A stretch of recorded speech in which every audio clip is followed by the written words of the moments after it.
ជាបទពិសោធន៍មួយដែលសិស្សទូទៅបានជួបគឺការចំណាយពេលច្រើនម៉ោងក្នុងការអានប៉ុន្តែមិនយូរមិនឆាប់បែរជាភ្លេចភ្លាំងនៅអ្វីដែលបានរៀនការប្រឹងប្រែងរៀនច្រើនមិនប្រកាសថាទទួលបានប្រសិទ្ធភាពមានតែការជ្រើសរើសវិធីសាស្ត្រឬក៏បច្ចេកទេសរៀននោះទេទើបជាការឆ្លើយតបនឹងភាពឈ្លាសវៃនៃការសិក្សាតាមរយៈគេហទំព័រ Scholarship Region បានប្រាប់អំពីបច្ចេកទេសនៃការរៀនដោយប្រើប្រាស់កម្មវិធីជំនួយក្នុងការបង្កើនប្រសិទ្ធភាពនៃដំណើរជាសិស្សឬនិស្សិតដូចជាកម្មវិធី Google Calendar សម្រាប់ការបែងចែកពេលវេលារៀននិងការរំលឹកអំពីភារកិច្ចនីមួយៗចំពោះកម្មវិធី Audiobook និង Podcast សម្រាប់អ្នកចាប់មិនសូវបាននៅពេលអានកម្មវិធី YouTube សម្រាប់អ្នករៀនដោយប្រើរូបភាពឯកម្មវិធី Grammarly សម្រាប់ផ្ទៀងផ្ទាត់ការសរសេរនិងសន្សំពេលវេលាជាដើម 1. Google Calendar Google Calendar សម្រាប់សិស្សដែលត្រូវរៀនលើមុខវិជ្ជាជាច្រើនក្នុងពេលតែមួយឬក៏និស្សិតដែលត្រូវធ្វើការផងនិងរៀនផងធ្វើឲ្យសិស្ស stress និងការកំណត់អាទិភាពការងារសំខាន់ៗ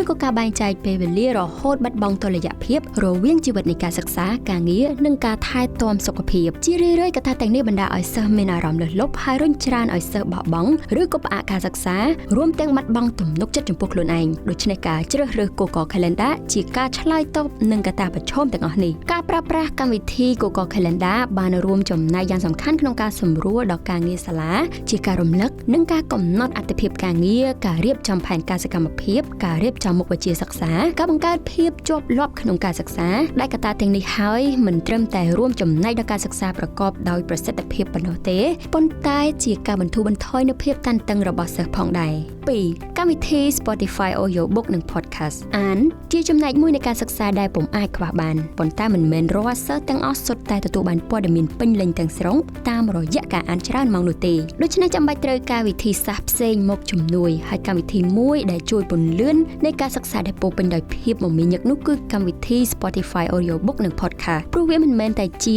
កម្មវិធីបច្ចេកទេសមួយក្នុងការស្ដាប់ដើម្បីស្រូបយកបានព័ត៌មានល្អៗបន្ថែមនោះទេប៉ុន្តែក៏ជាការប្រើប្រាស់នៅពេលចង់ធ្វើសកម្មភាពពីរក្នុងពេលតែមួយផងដែរតួយ៉ាងដូចជាដើរបណ្ដើរស្ដាប់បណ្ដើរបន្ថែមពីនោះកម្មវិធីនេះក៏បង្កើននូវប្រសិទ្ធភាពទៅកាន់អ្នកដែលរៀនតាមរយៈរូបភាពដូចគ្នាក្រៅពីការស្ដាប់ចាប់សំឡេងហើយគឺនឹងមានរូបភាពក្នុងការពន្យល់បង្ហាញទៀតផង 3. កម្មវិធី Grammarly កម្មវិធីនេះសម្រាប់សិស្សដែលត្រូវសរសេរសំណេរជាភាសាអង់គ្លេសកម្មវិធី Grammarly បានជួយសម្រួលដល់ការពិនិត្យពាក្យឬក៏វេយ្យាករណ៍បានខ្លះនិងបង្ហាញផ្លូវក្នុងការសរសេរហើយរឹងរឹតតែសំខាន់ក្នុងការប្រើប្រាស់ឲ្យពិនិត្យបន្ថែមនៅពេលសរសេរពាក្យដាក់អាហារូបករណ៍នានាដូច្នេះពេលដែលដល់ដំណាក់កាលសរសេរសិស្សពុំគួរមើលរំលងកម្មវិធីនេះទេព្រោះវាអាចសន្សំពេលវេលានិងរក្សាថាមពលក្នុងការសិក្សាបន្ថែមលើមុខវិជ្ជាដទៃទៀត